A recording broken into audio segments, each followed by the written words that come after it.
जब हम शुरुआत में आध्यात्म की तरफ चलते हैं तो सबसे पहले हम किसी न किसी देवी देवता को, इष्ट को पूजना शुरू करते हैं।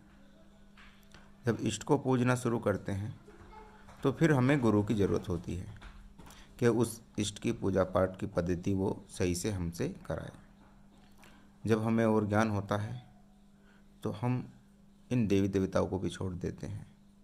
एक अच्छे गुरु की तलाश होती है जो उस परमात्मा का, इस आत्मा का ज्ञान हमें करा सके। और जब हमें ऐसा गुरु मिल जाता है तो फिर हम अपनी आत्मा को जानते हैं, परमात्मा को जानते हैं, इन देवी देवताओं को जानते हैं, सत्संग करते हैं और अंत में हम गुरु को भी और भगवान को भी त्याग देते हैं। सिर्फ एक ही ज्ञान बचता है और वो है ब्रह्म ज्ञान।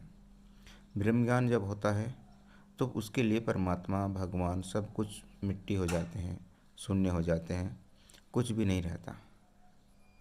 ब्रह्मज्ञानी सब पर मिट्टी डाल देता है क्योंकि एक परम पिता परमात्मा के उस ब्रह्म के सिवा कुछ है ही नहीं।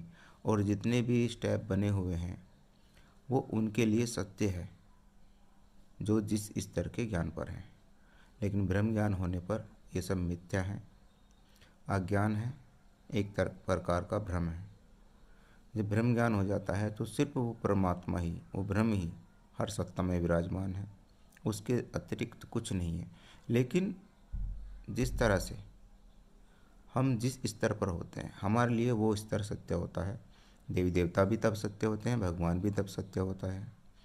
और जिस स्तर पर हम हैं, कुंडली जागरण, आत्मा, ये भी सत्य होती है, परमात्मा ये भी सत्य होता है। लेकिन ब्रह्म ज्ञान होने पर सब एक ही हो जाते हैं, दूसरा कोई नहीं बचता, सब मिथ्या हो जाते हैं। सिर्फ एक ही सत्य बचता है, वो ब्रह्म। या तो ये कहो कि तू ही तू, या ये कहो कि मैं ही मैं। जय सच्चिदानंद।